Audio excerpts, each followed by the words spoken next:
فإذا برق البصر وخسف القمر وجمع الشمس والقمر يقول الإنسان يومئذ أين المفر كلا لا وزر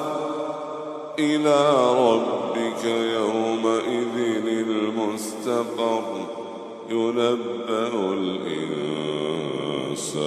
يومئذ بما قدم وأخر بل الإنسان على نفسه بصيرة ولو ألقى معاذيره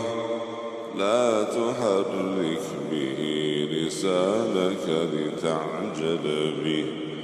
إن علينا جمعه وقرآنه فإذا قرأناه فاتبع قرآنه ثم إن علينا